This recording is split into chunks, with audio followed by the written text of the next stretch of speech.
This is your guide to book publishing. Everything you want to know but didn't know what to ask with your host, Dr. Judith Briles. On the show today, you'll find out where book publishing is going and how to take advantage of it. How to identify and avoid publishing predators. What opportunities are emerging as the book trade evolves in new forms. How to avoid losing money and much, much more. Join us now as a variety of publishing pros will deliver insights and strategies to take the author to the next level of publishing. It's your guide to book publishing. Everything you want to know but didn't know what to ask. Brought to you by Author U and the Book Shepherd. And now, here's your host, Dr. Judith Briles. Well, top of the day to all of you. I always love to talk social media because I've said time, not once, not twice, not even 100 times, many more.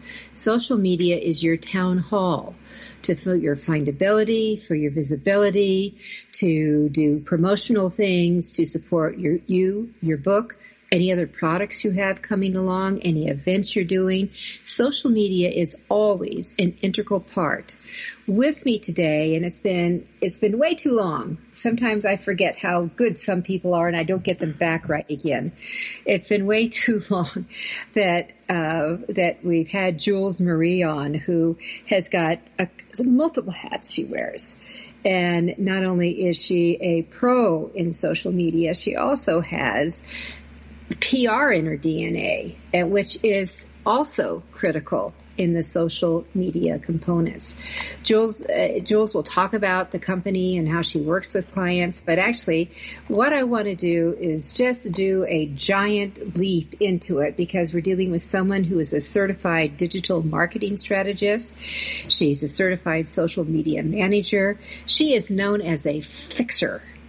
And if you have a limp social media program in your midst, or you are just in unbelievable overwhelm, we've got the antidote for you right here now. So right now, let's just jump in. Welcome, Jules, back to the Author U, your guide to book publishing program.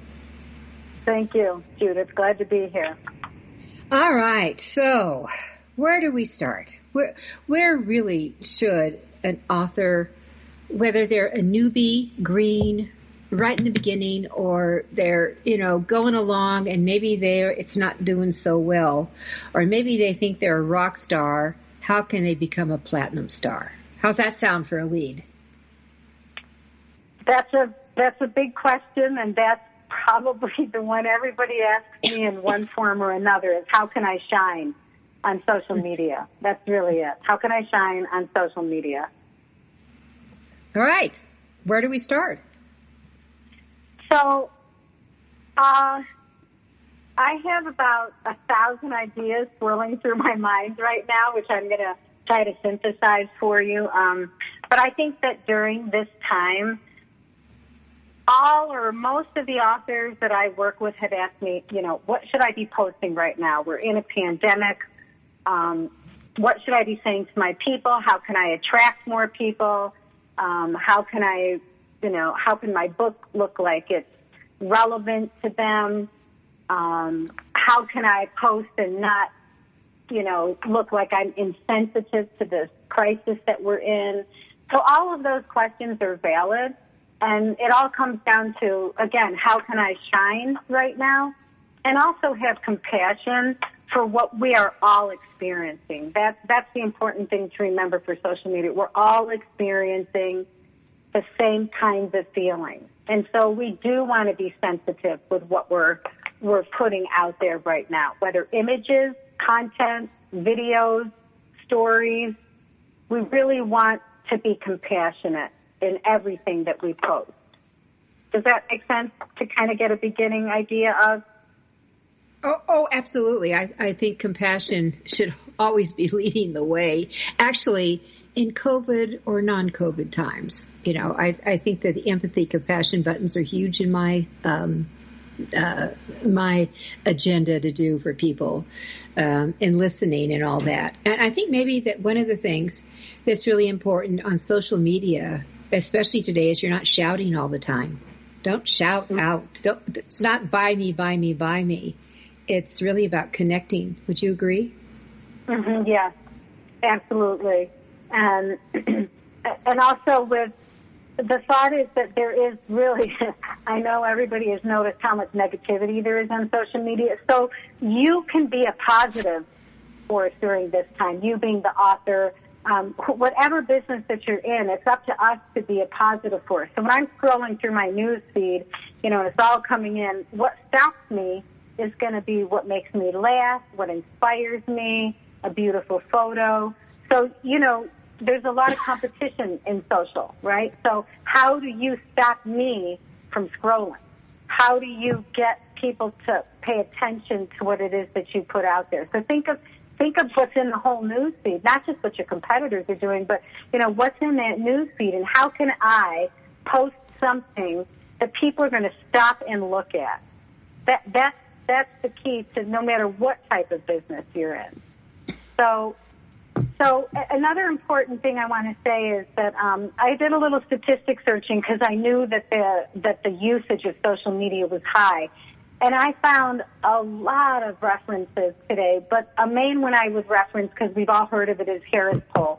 Harris Poll found that 48% of adults in the United States were using social media more since the outbreak. So that is a huge increase. That's nearly 50%. That is more than you ever see in anything. People are home more. They're working remotely. They're wasting time on social media, or they're using it more for their company at home. Whatever it is, the percentage is up by 50%, and that is pretty high. So you also want to appeal to people who are online more, and again, be compassionate in your message. So I break up my post ideas really for every client into two parts. What is promotional and what is non-promotional? So promotional is what's about me, what's about my book, what's about my event, what's about my offer. It's all about what it is that has a dollar sign attached to it. This is a post that has the potential to make me money. I call those promotional posts, buy posts. As Judith said, buy, buy, buy. We don't want to see buy me, buy me, buy me, buy me. And then we have non-promotional, and we'll talk about non-promotional posts as well. But before we get into that, I want you all to ask yourself this. Do you have a marketing strategy? Do you have a strategy, or are you just saying, oh, well, I haven't posted for a few days, I'm going to go write something? A strategy tells you what platform you're going to use and how often you're going to post, and most importantly, what your messaging is going to be. What am I writing about? And that's when you start to break it into promotional and non-promotional. But if you don't have a strategy, you're going to be disinclined to post. You won't have any interest in it. And you'll say, well, I don't feel like it. And so then what I say to people I coach is like, well, if you don't feel like it, use a scheduling tool. They're free. They're available on Facebook. There are free tools for Instagram and Facebook. If you don't feel like it, then promise yourself you'll sit down for an hour, maybe 2 a month, and you'll schedule everything out for the next month, maybe just 1, 2, or 3 posts a week, but at least you've got it done. Because if you're just going to sit down once in a while, that's not a strategy. It's probably not going to convert for you, meaning it won't make you money. And so then it won't be relevant. And if people don't click on it, like it, share it, if there's no engagement, then Facebook doesn't deliver it to people who might matter to you, to people who you want to see it. So by using social media consistently, you do appear relevant. And Facebook, Instagram, the platforms, basically, they open up the algorithm to more people so that they will be able to see what you've written. So you want this engagement. And by posting once a week, you're just not going to get that kind of engagement. It does always amaze me about these people who do just once a week. I mean, I know some that think once a month is enough. Right. And that here's the strategy. When Jules asked, do you have a marketing strategy? The answer is yes. I don't want to do it. That's your strategy. You don't want to participate. You don't want to be involved. You don't want to be visible. That's my take on it, Jules. Mm-hmm. Mm-hmm. So, But I'm hard on, I'm blunt with people.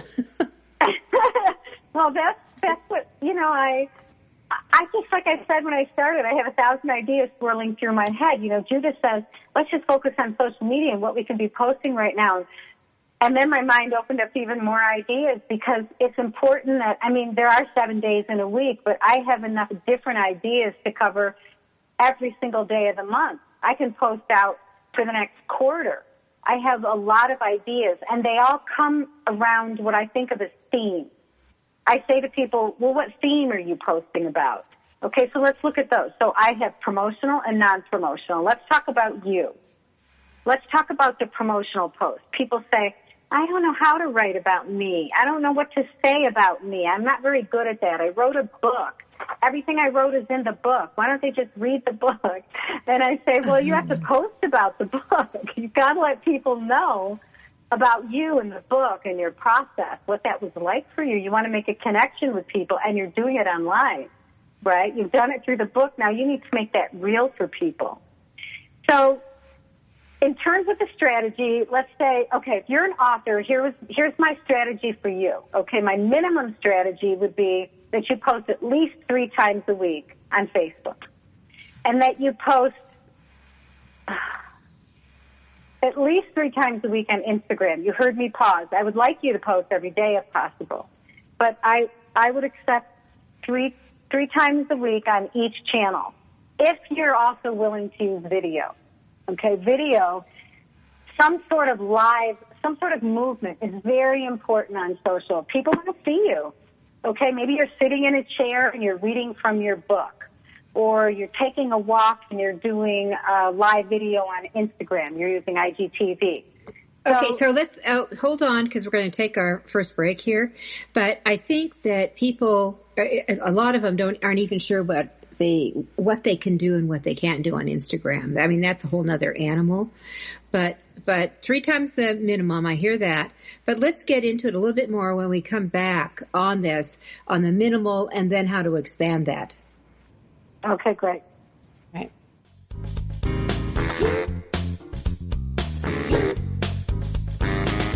This is your guide to book publishing. Everything you want to know but didn't know what to ask. With your host, Dr. Judith Briles. And we'll be right back with more great information right after these.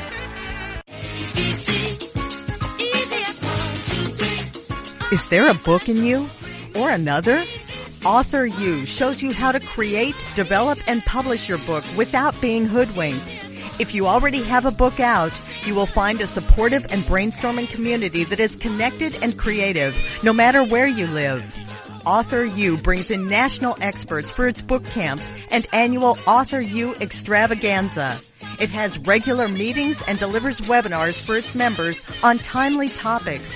Through Author U's extensive network, members enjoy exclusive benefits, including significant discounts for a variety of services necessary to publishing.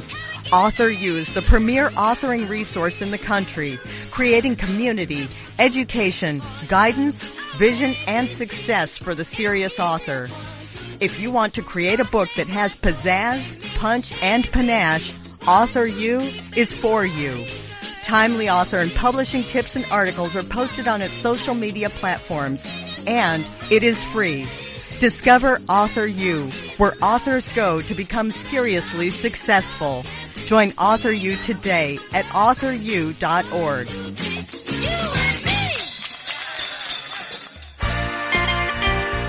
Welcome back to your guide to book publishing. Everything you want to know but didn't know what to ask. If you want to write and publish a book, if you want to be successful as an author, your guide to book publishing, everything you want to know but didn't know what to ask, is for you. Stay tuned and you'll hear about statistics, scenarios, and strategies on what to do now to get you published. So let's get back to the show. And here again is your host, Dr. Judith Briles.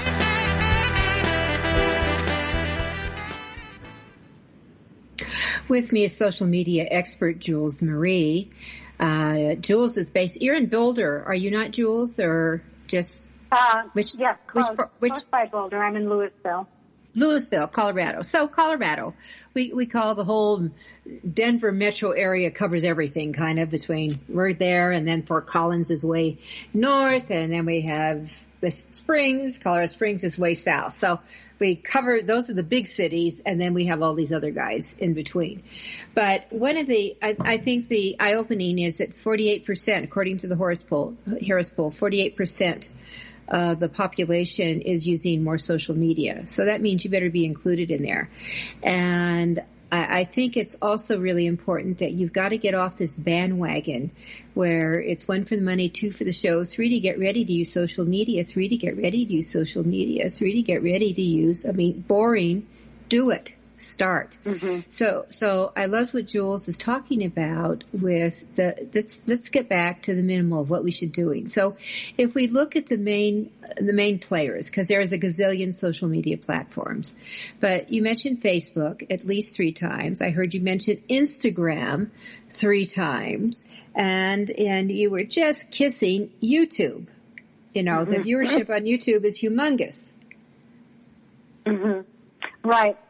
I did sort of skip over that. There are so many social media platforms. It's not just Facebook. So LinkedIn is a business platform. They allow you, it's not just a job networking platform as it was initially created to be. You can actually write blogs on LinkedIn if you don't have a blog on your own site. If you don't have a website, you can use LinkedIn.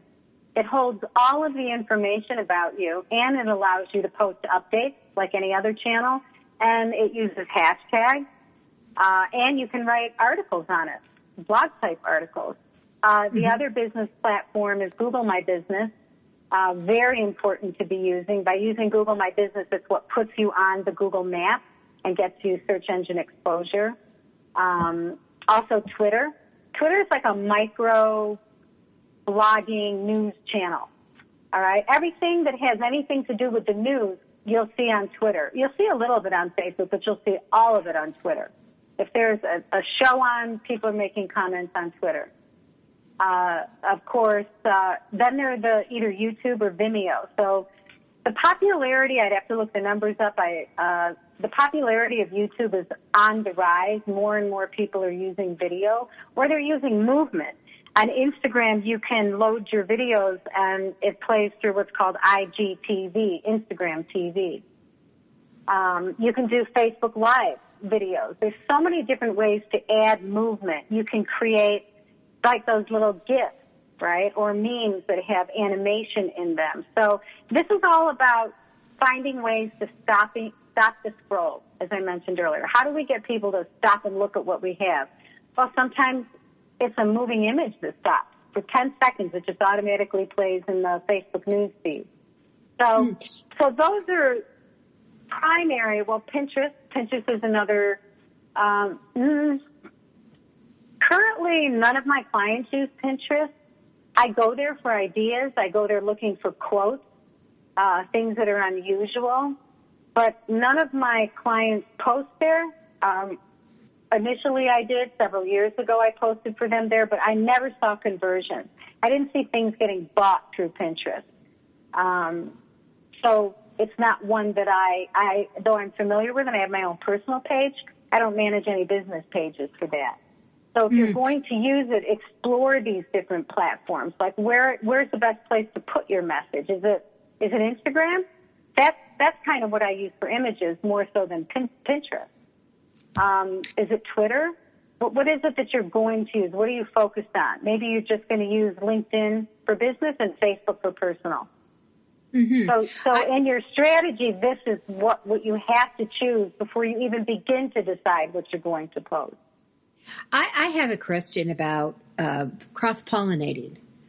And one of the things that I found that I'm seeing some pickup on is if people will take, whether it's their blog or a blog, which could have become the article, for example, on LinkedIn, to actually drop it in on Medium.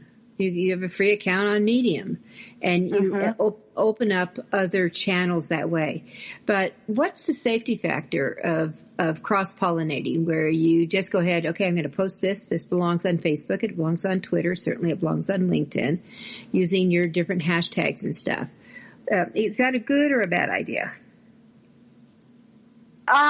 It's a good idea. I paused because I rarely write the exact same thing on every single platform. What I write on Facebook is not, say I'm using the same image on Facebook and Instagram. What I write on Instagram is friendlier, more open, more engaging, more emotionally driven. It's got more storytelling flavor to it. It's longer. There's loads of hashtags. Up to 30 hashtags can be used on Instagram. Facebook likes you to use 3 lines. Anything over 3 lines, you'll see the ... where then somebody has to click on it to read it all, right? So I tend to keep a lot of my Facebook posts shorter just so they can be seen as they're being scrolled through. If a person's got to click on it, that's a whole other thing. You want them to see your message. So Instagram messages for me are much longer and more touching, I guess is a good way to put it, than a Facebook message. And certainly not what I would write on LinkedIn. LinkedIn is 100% business-oriented for me. So how long is Instagram posts? For example, we've got 280 characters is our limit, which sounds like almost that is like Facebook is what I'm hearing before you get the ... Am I right? Or right. Is there any... Is that correct? Okay. For well, Facebook, that's good. It is 3 lines. When you're creating an ad, they won't let you go over 3 lines. A post you can write as long as you want, but the attention span on Facebook is shorter than Instagram, right? And to read the content on Instagram, you have to click the image for the content to open. Otherwise, you're just going to first see the image. Facebook is content-driven and then the image. Instagram is image-driven and then the content. All right, so I think a lot of people, Jules, are unaware that the Facebook is less attention span. I mean, everyone I know that who goes up on Facebook gets sucked into it. Maybe they're jumping around and looking at all these different things. But where that Instagram, you're saying Instagram, how long is a post on Instagram? I mean, I certainly understand you do images like crazy, and I certainly am tuned into the 30 hashtag deal. They vary. I saw a post the other day. It caught my eye, which is surprising because, first of all, I'm just going to say I'm vegetarian, and the post is of a burger. And the photo was just so beautiful. It's just so funny to me to see this. But, just because I don't eat it doesn't mean I don't appreciate the photo. It was gorgeous. I took a screenshot of it and sent it to one of my clients. I said, you got to look at this. This is how beautiful and simple an Instagram post can be. And then on the other hand, I was working with a pizza company, and we wrote a very lengthy post based on making the pizza dough, and how they were influenced by making pizza with their mother growing up in Italy. So it was a very long story, which did not get the same traction on Facebook. It was posted on both platforms. So it could be a whole story. It can be one sentence and a beautiful juicy-looking hamburger. So what I'm seeing has happened with Instagram, the evolution of Instagram, where in its original days it was just all these quick images. Now with the stories coming in, I mean I'm a foodie, so I look at whole shows can evolve on Instagram the way they can roll them out, that taking them through a recipe and cooking. That's what I've seen, which is very different from its initial days. Right, because now on Instagram, if you have a page that has over 10,000 viewers, it gives you so many more options. That's when you'll see a post that says swipe up, and when you swipe up, it'll take you to a website or a video, like you're saying. But me, the average person who doesn't have a lot of followers, don't have those options. That is options. All right, so I have, you mentioned, and I think I'd like to get into it just a little bit before we jump on our next break, but when Google Plus went away, people they all know that Google's, the godfather of search engines, but when Google Plus went away, they kind of forgot about it. So you've re-mentioned the Google, I think it's My Business? Google My Business. Mm-hmm. Okay, so can you talk about that a little bit? Sure, absolutely. Let's see, I'm going to... Okay, so in the past year, let me say this. In the past year, I have moved all of my clients onto Instagram, and I've moved all of them to Google My Business. Because when Google Plus went away, Google Plus wasn't very successful. It was Google's attempt at creating something like Facebook.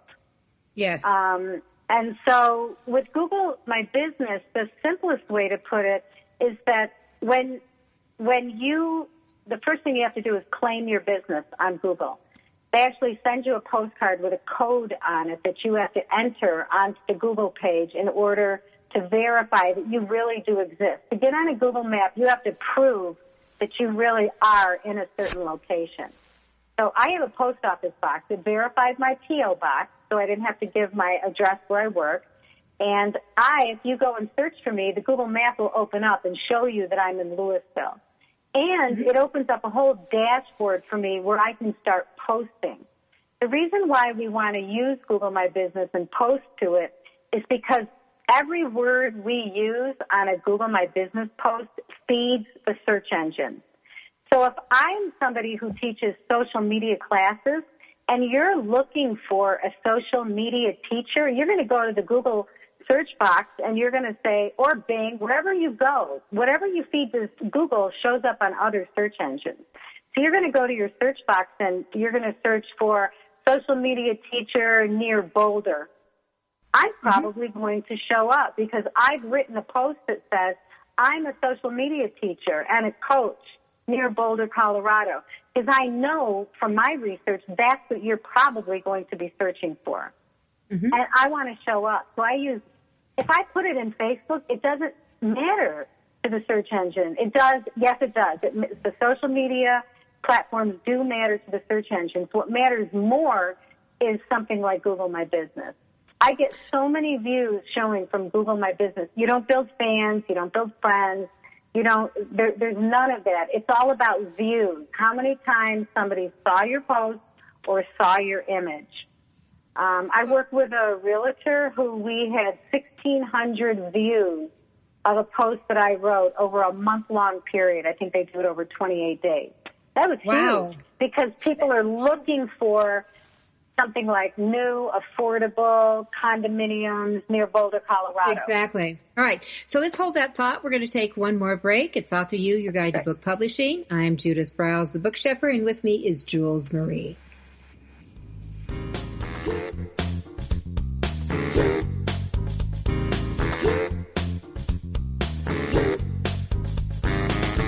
This is your guide to book publishing. Everything you want to know but didn't know what to ask. With your host, Dr. Judith Briles. And we'll be right back with more great information right after these.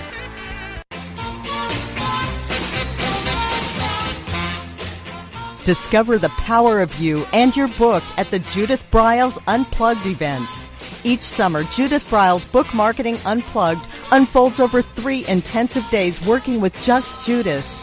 You get publishing strategies, author and book platforms, book marketing panache and pizzazz, and authoring tools to take you and your book to rock star success. In the fall and winter, Judith Briles Speaking Unplugged includes Judith as your coach and mentor during 2 powerful days. You will learn how to structure a speech, how to create openings and closings, how to find gigs that pay you and sell your books, and you will get one-on-one coaching. Go to thebookshepherd.com and click on the Events tab to learn how to participate at the next Unplugged Workshop event.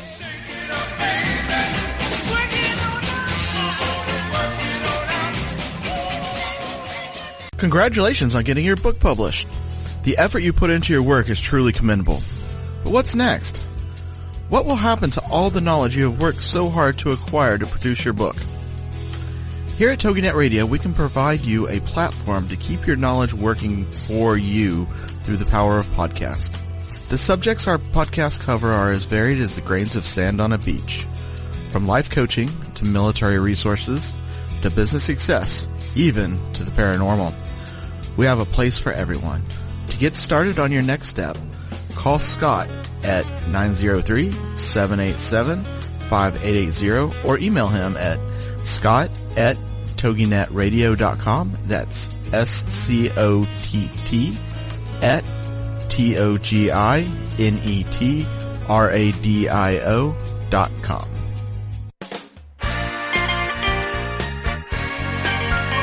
Welcome back to your guide to book publishing. Everything you want to know but didn't know what to ask. Coming up, you'll hear more about statistics, scenarios, and strategies on what to do now to get you published. So let's get back to the show. And here again is your host, Dr. Judith Briles.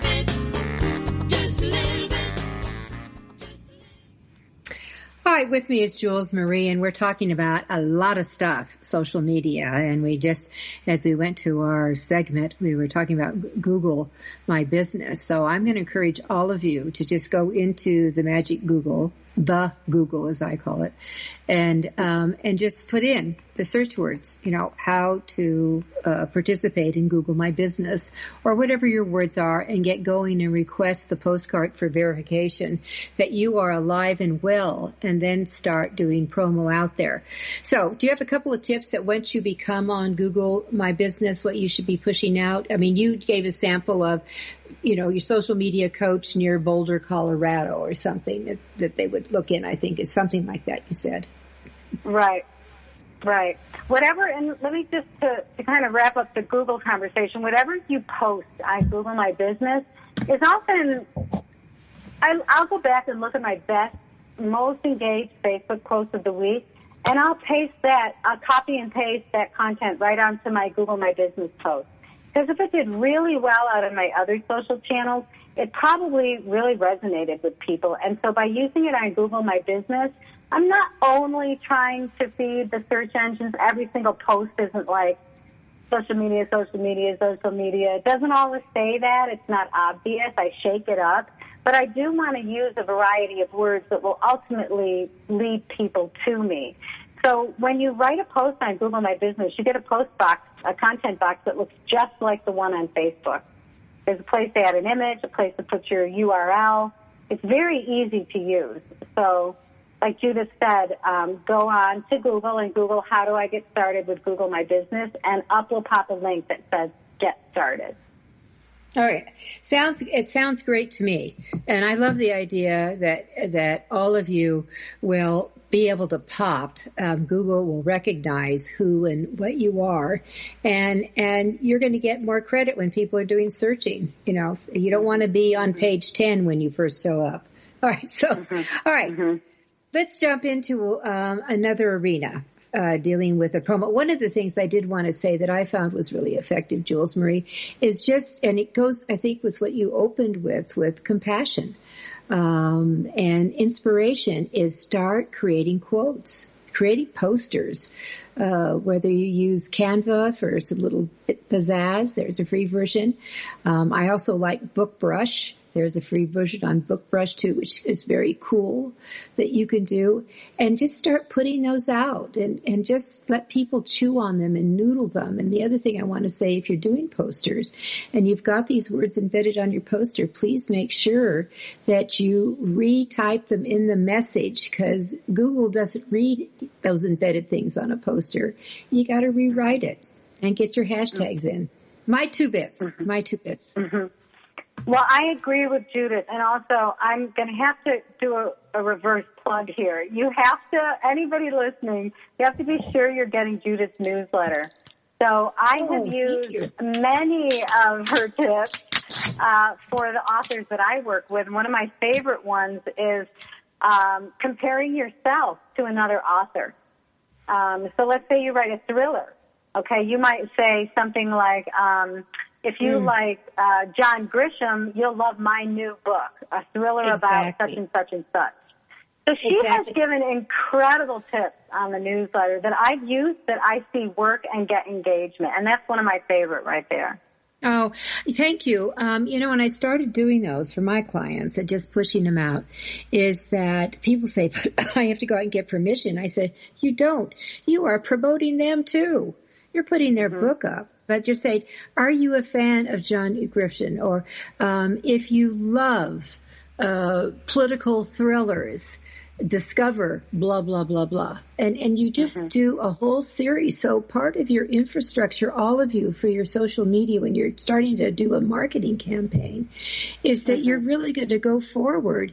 And who are your competitors? Who are comparable authors? And there's a whole strategy to drill down and do some things here. But I'm just saying, make posters. It's not about buy me, buy me, buy me. It's discover me. It's discover, if you love this, discover this over here. All right, jump on. Yes, I love doing those little things. And the quotes, quotes I post a quote every single week. And they get engagement. Quotes get shared. They might not get commented on them, but you'll see they get shared. And they're generally pretty positive, okay? And they don't include any typos. I don't like sharing a post that has mistakes in it. And so I notice quotes are usually correct. The other thing I like about quotes is when you create your own quotes, you can add your brand to it. Judith mentioned Canva. That is there's a paid version, but it's a free tool that you can use to create beautiful quotes that you can also add your own logo to. So anything that you create, even if somebody else said it, you put their name under the quote, but you add your logo maybe to the bottom left corner so that if it gets shared out there, your name is also getting shared. That's an important part of what to do correctly when you're creating your own quotes. Quotes are I do them every week for every client. Well, I also think, adding on to the quotes, that you are a writer, all of you. And many of you have already written a book, you're in the process of writing a book, or you've written a zillion books. That why not go in and pull some juicy lines from your books? And then you can put your name down, hyphen with your name, author of, and then from the book, and maybe you could even put a smaller book cover or something in. I mean, you just keep carrying it. But just people, I call that, creating stuff that's chewy. I love chewy stuff that people think about. Ooh. But right, and you put that quote up there, and then in the content box, you write what that quote says or what it means to you, or, hey, this is in chapter 4 of my book. And you can always include a link to where that book can be purchased. So that's a quote that says something about your book that's more on the promotional side of things. You can also do a non-promotional quote that's just about some other author that you like, something that you've read that you think is beautiful, and then you put your brand down there. So whether it's about your book or something else, there's so many different ways to do a quote that just really work. So be sure to use them. And then the other thing are questions, especially now during the pandemic. If you want to ask questions about, what have you found, how are you occupying your time? What are you doing? Are you reading more than usual? What's your favorite book? Get something started about what other kinds of books people like. What if they mention an author who's someone, in a category similar to yours? You might use that author's name in the future. Hey, someone likes this book and it's similar to mine. So asking questions is a way to get engagement. You've got to find ways to get people to not just scroll by your post, and if they like it, that's great, but if they put a heart on it or a happy face, that's even a little bigger reaction. Facebook likes to see more than just the thumbs up. And they like to see comments. They like to see shares, because the more that you do, the more relevant the post appears. And the more times the post gets shared, which is likely to happen with a quote, then that means that Facebook only allows your post to be seen by about 20% of the people. So by having a post get shared, that increases that 20%. It might bump it up to 25 or 30%. So you want to use these inspirational posts to help, not only to inspire your readers, okay, but to increase that algorithm that we're all struggling to beat past that little 20% that our fans are likely to see our posts. Well, I just think that it's this great bay, and I know I went through a really kind of a health health whammy here. And I, all of a sudden, think of your own words, the things that happen. But the first line was, a whammy has hit you. And then I went through just several quick little lines on it. And so it's a new day. It's a new day to regroup. It's a new day to go forward. It's your new day. That's all I did. I had got more response just the things and I made 3 different versions of it. So I put one on, is on my e-zine, because a lot of people don't know what happened to me, but e-zine this week. And then I put it out on another Twitter blog I did, and I just put it out on my social media going on. And so the question now, here's what the thing is. So the question that you could put out as part of your message, what whammies have hit you and what did you do to move forward? Something like that. Right. Because it's a personal connection. We want to know about you. You want to know about your people. Mm-hmm. So questions are super powerful. Yep. Yep. So those kind of things. All right. So we've got about 2 more minutes before our next break, and then we have 12 minutes before we say adios. So what other nuggets do you have to this social media marketing during COVID times, or actually just during times? You've evolved, Jules Marie, through a lot, as a professional, what's different? Really, how about this? What's different about social media today? Well, the biggest piece about social media now is the increase in usage. That's what's really driving sales on across the whole digital space, because people aren't going to as many stores. They're clicking that Shop Now button that they're seeing online that didn't used to appear before. We used to see more like learn more or send a message. But now everything seems to have a call to action button that says, buy me, basically, shop now. I also, on Facebook, I see a lot of sponsored posts that say get offer. So I see offers being used more than I've ever seen. I've clicked on some that says get it for free, pay shipping. I've gotten some nice things just by paying $4.99 shipping. Things like that. Mm-hmm. So more than ever, I've seen offers, they might be an ad as well, but an offer is going to be something that's heavily discounted. Okay, so hold that thought. We're going to take our final break. We'll be right back with Jules Marie and more social media strategies.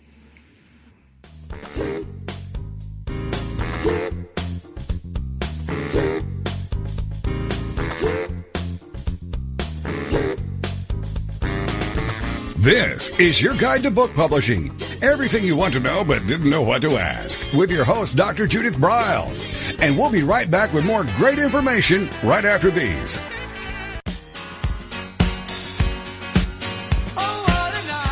Are you confused about publishing options? Do you know which printing option is best for your book? Does your stomach flip when you think about selling books? Or do you feel overwhelmed with what to do about book marketing and publicity? Get the answers and much more. Get them and from someone who knows publishing inside and out from both the traditional and independent sides how to make a successful book. You can't do it alone without paying the price. You can spend your money creating a book that turns out to be so-so, or you can create a book that looks and feels classy, builds your brand and platform, and is a success, a bestseller. It is your choice. You choose. If you want author and publishing success, you want Judith Briles as your book coach. Sign up for her weekly blogs and e-zine at thebookshepherd.com.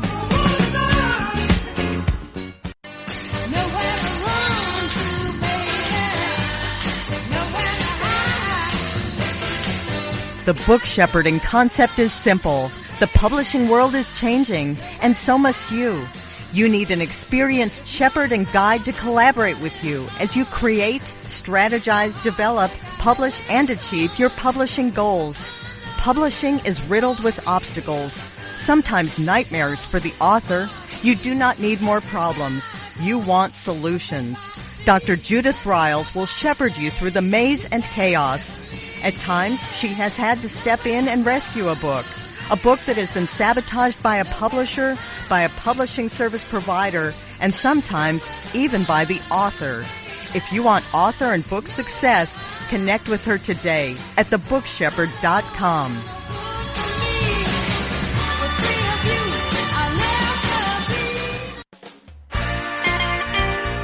Welcome back to your guide to book publishing. Everything you want to know but didn't know what to ask. If you want to write and publish a book, if you want to be successful as an author, your guide to book publishing, everything you want to know but didn't know what to ask, is for you. Stay tuned and you'll hear about statistics, scenarios, and strategies on what to do now to get you published. So let's get back to the show. And here again is your host, Dr. Judith Briles.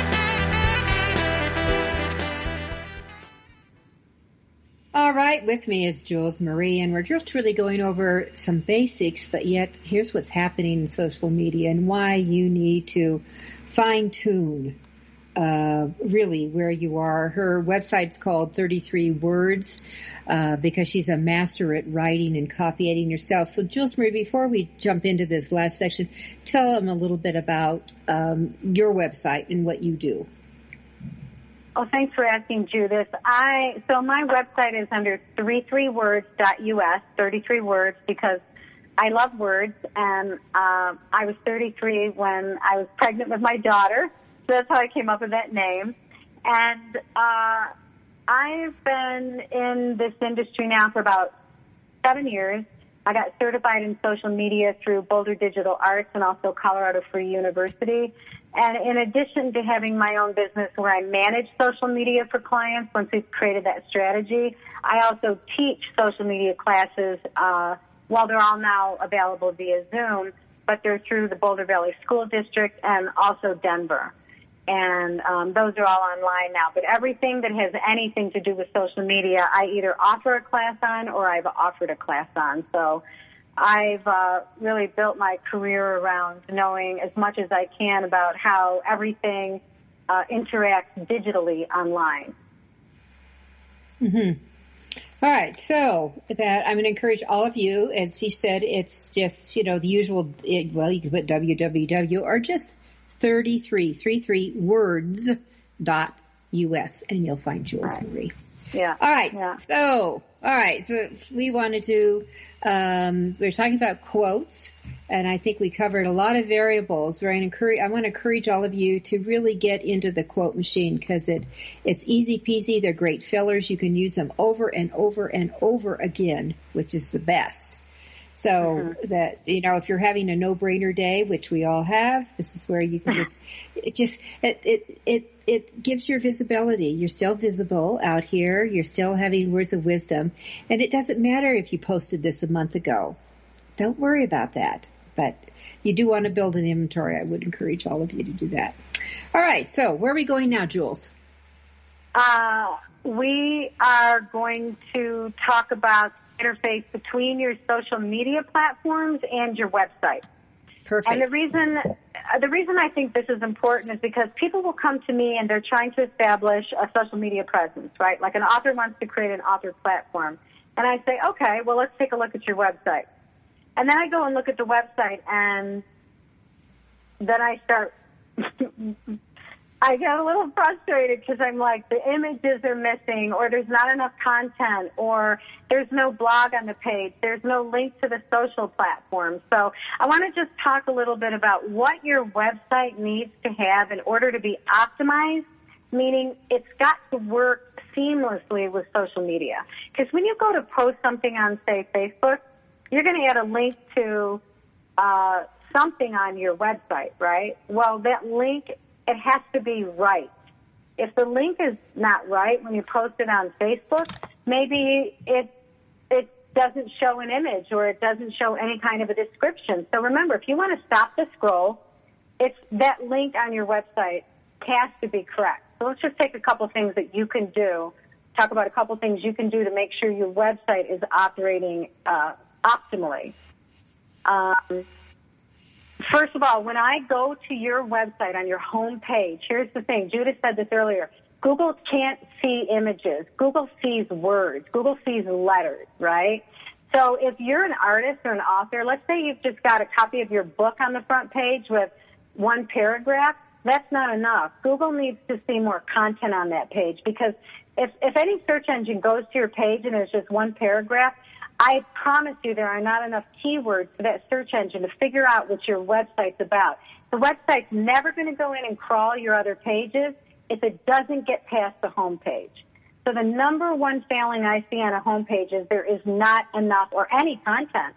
I've worked with artists who have all their art, like 16 images of their art, and there's no content on the page. So they don't index. They're not going to show up in a search because there's nothing for Google to see. So that's the first important thing, is to get words on your home page. All right. The second, I'd like to add, make sure that there are words that tie to your expertise. Right in the that first paragraph, I want to make sure you tie that to your expertise, or what your theme is and what you're about, because that Google loves that kind of thing. And it's like having hashtags without having the hashtags. Just please do that, everybody. So the point she's making is it absolutely clear what your website's about? I've gone to websites and I'm like, what are you doing? What are you selling? What is this about? What is your call to action? I need to see a call to action. Remember, it's something like 65% of people use a mobile device to access a website, right? It's changed a little since they're home now and have a computer, right? But more than half of your people are looking on a phone. So when they go, so you need to go look at your website on a phone. You need the very most important information to be that top element on your website, no matter what. So that if I'm looking on my tiny little screen, the first thing I see is usually going to be an image, right? Your logo. And then under it needs to tell me what you do. I need to know what you do. I don't need a quote that you love from some other writer, because you've just used precious real estate to put up a quote from another writer. Maybe that needs to go at the bottom of your homepage. But I need to know at the very beginning, what's your purpose? What's your call to action? Schedule a call with me, look at my book, see my current events. Those are call to action buttons. So that's got to be on that. I know I'm sounding a little passionate. Some people would say intense, but I'm serious about the website. That homepage is your real estate. And you know what? I am loving that you're saying this, because I see some beautiful home pages and I'm going, what's this about?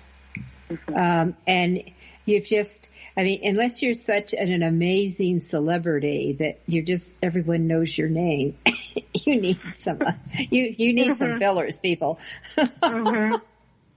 And your website, another really important piece on that homepage is some way for them to sign up to get your newsletter. You own when somebody signs up for your newsletter, you own their name, okay? It goes into your newsletter file, all right? So that is something that cannot be taken away from you. They've signed up, they want your information, so having a newsletter sign up is really important. So in addition to that, right, that's a piece that's on your website. The other thing's that lead magnet. You know how when you go to a website, up pops a little square? That's called a lead magnet. That is a little different. It still goes into your newsletter sign up, but now in a lead magnet, they're offering you something in exchange for signing up. Right. Right? It might be get a free coaching session with Judith Briles. That would be a lead magnet. She is giving this away in order to get your contact information, all right? But in her newsletter sign-up, it just says, hey, stay in touch with Judith Briles, daily tips or something, right? There's no giveaway with that. So those are ways you capture the contact information that you own, and as it's brought into your newsletter file, that is really important, because now you can communicate with those people with what's going on. Okay. So the other thing is, I want to add on here, if you're going to do a newsletter or e-zine, like every Wednesday I have a full-blown e-zine. I always have a new tool on it. I always got what events are going on. I always have a funny, because I always like to end something with a funny. An insight. There's always something personal for me every Wednesday. You know, from rain, shine, sleet, snow, holiday, it's irrelevant. It's going to show up on Wednesday.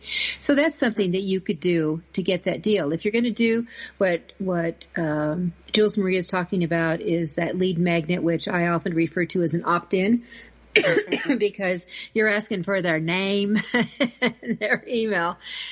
This is gold. I mean, I drill this in so much, Jules. I don't know why they don't realize that having people's emails is the gold. You control it. Mm-hmm. Mm-hmm. Yeah. And the other thing is we want to see some places, either at the top, it's often in the footer at the bottom, the icons on the page. When I go to a person's website, I want to just click the F for Facebook and wind up on their Facebook page. I need to be able to get to their Twitter page, to their LinkedIn, to their email. And by the way, Google My Business does not have an icon. That's a piece for the search engine. You could have a link on your footer that says, please write a review for us on Google, but it's not something that you're just going to get an icon for. But my whole point is I often don't see any icons at all. And then I have to go to Facebook, and I have to search in the search bar to find them. Don't make me do that. Just put the icons on the page. That's another important piece. Well, and don't make me, and this is my pet peeve. Don't make me go crazy trying to find out how to contact you. If I want to call you or if I want to email you, don't have it buried or non-existent. That is my other pet peeve. Huge. Yeah. More and more sites do not have a phone number. I've encouraged all of my clients, one has said no, but I've encouraged everybody to put their phone number out there. And so sometimes it's up at the very top where the logo is, and sometimes it's, again, in the footer. The footer should have all of your information, how to contact you. That should be the easy way to email you. But sometimes I email someone in that contact box, and they don't reply. I often get better results messaging them through Facebook than I ever get through the contact box. All right. Jules, we have 30 seconds. One more nugget, and then we're going to have to say adios to everybody. My best suggestion is touch everything on your website, on your social media channels. Check everything. Check settings, check profile, check notifications, check everything. Don't just say I'm going to post today and forget about it. Look at the insights. Look at what these channels provide for you. Pivot when it's working, pivot when it's not working. Be in touch with your people, get them engaged by writing things that matter. Oh, I love that. Write things that matter. Isn't that what we're all supposed to be doing? Jules Marie, thank you so much for being with us today. And for all of you, it's a great writing week. It's a great year to publish, even in the midst of COVID. We'll talk to you later, and we'll see you next week. Thank you.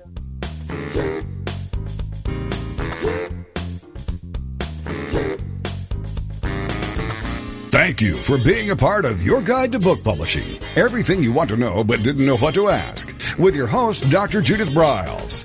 Each week,